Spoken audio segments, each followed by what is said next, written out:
Assalamualaikum warahmatullahi wabarakatuh. Qala al-muallif rahimahullahu ta'ala wa nafa'ana bihi wa bi ulumihi wa barakatihi fid dharaini amin. Al-babus salis fi ikrami yang ya kemarin ya. Jadi menerangkan tentang memuliakan orang yang hafal Quran ya. Terus dilarang kita menghina atau mencaci maki orang-orang yang hafal Al-Quran.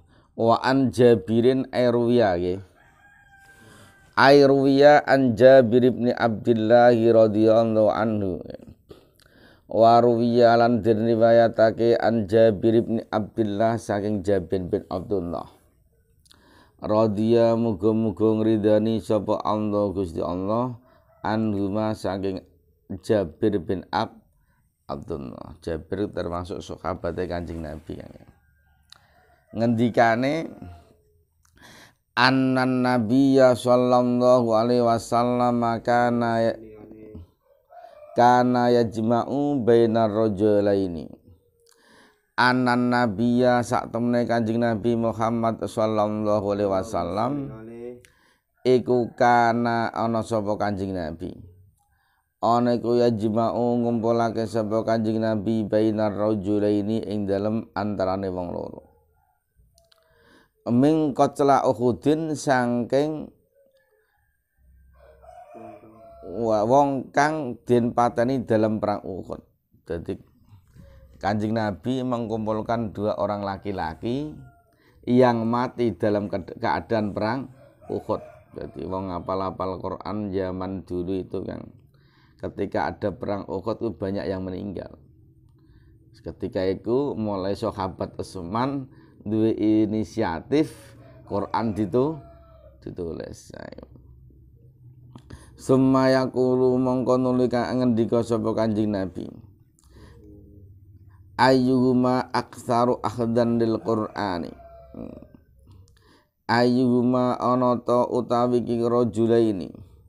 Iku aktsaru luwih akeh apane akhdan apalane lil Qur'ani marang Al-Qur'an. Dua orang ini mana yang hafalannya lebih banyak? Fa'in usyira mongko lamun isyarah. Fa'in usyira mongko lamun den isyarahake di ila ahadima fa'in usyira ila ahadihima marang salah suwijine ayyuhuma utawa rajulaini ya qaddamahu mongko nulindhisikake sapa Kanjeng Nabi hu ing ayyuhuma fil lahdi ing dalem luwangan.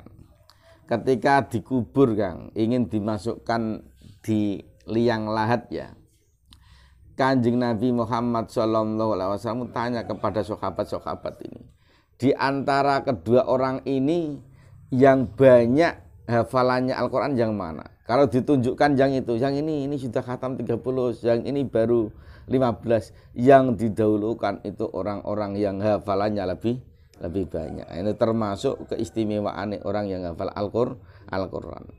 Sampai segitu Nabi kita Muhammad SAW memuliakan orang-orang yang hafal Al-Quran. Ya, semoga kita bisa menjadi orang yang hafal Al-Quran dan bisa mengamalkan isi kandungannya Al-Quran.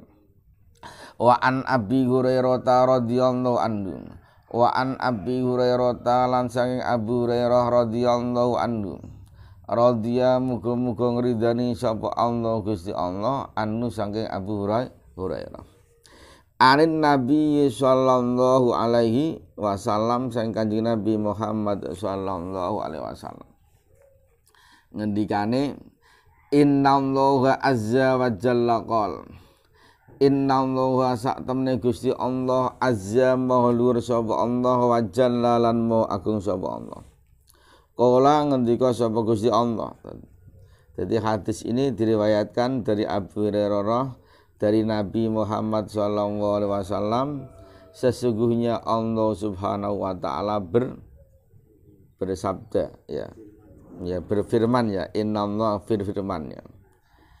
Man adzali waliyan faqad adzantuhu bil harbi. Jadi firman Gusti Allah itu satu ada yang bersumber dari Al-Qur'an Kang. Berarti sing qala Allah taala ya.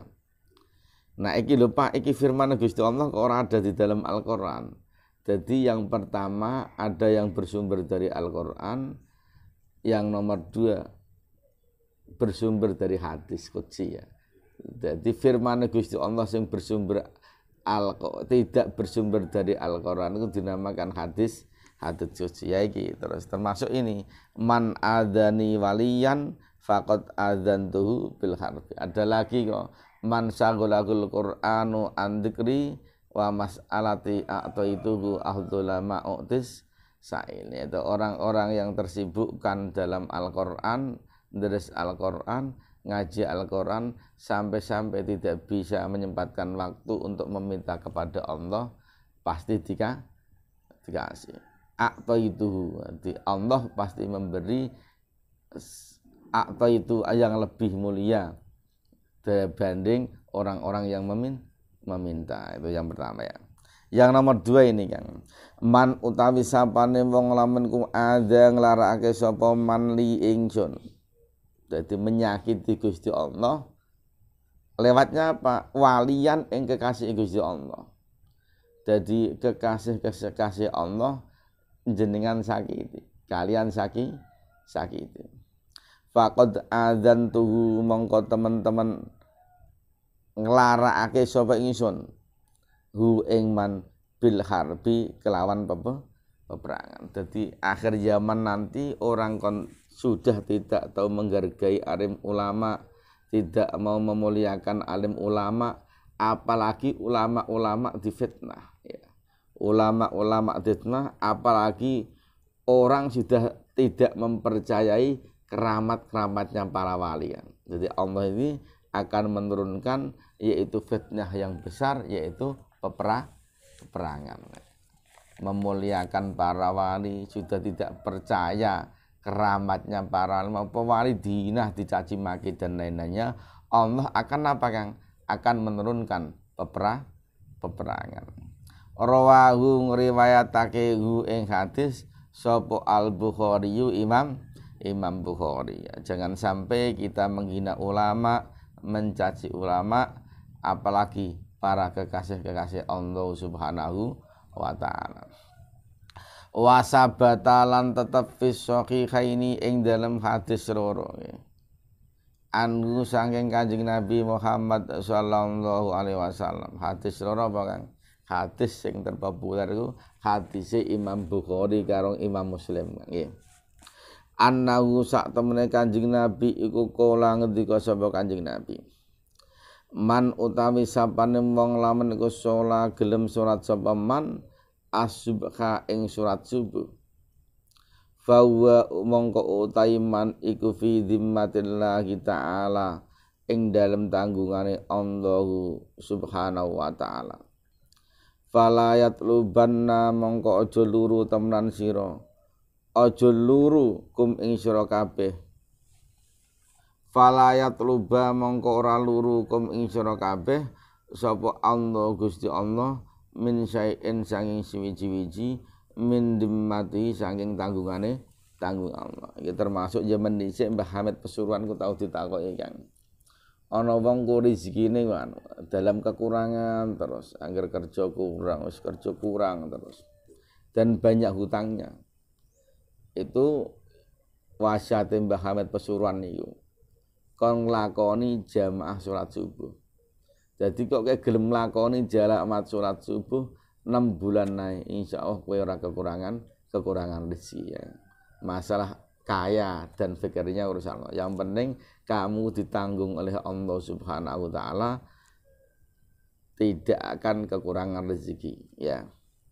Ini sampai di sini barang siapa yang mau melakukan sholat subuh ditanggung oleh Allah Subhanahu wa taala.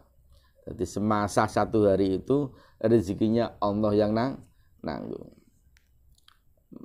Makanya santri-santri itu dilatih, dididik melaksanakan sholat jamaah. Makanya sholat jamaah itu fadilahnya banyak sekali. Terutama mau melaksanakan sholat jamaah subuh. Itu tentang keterkaitan rezeki kan. Nanti kalau kalian sudah di rumah, jangan sampai meninggalkan sholat jamaah subuh walaupun di rumah. Lebih baiknya sebenarnya di masjid yang di masjid itu. Karena apa? Karena masjid itu tempatnya Allah Subhanahu wa taala dan di situ juga bisa berniat iktikaf ya. Semoga kita bisa mempunyai masjid sendiri ya. Mempunyai masjid yang besar gitu ya. Ya, semoga ada barokah dan manfaatnya dari kami. Wabillahi taufik wal hidayah waridho wal inayah wal afu minkum. Wassalamualaikum warahmatullahi wabarakatuh.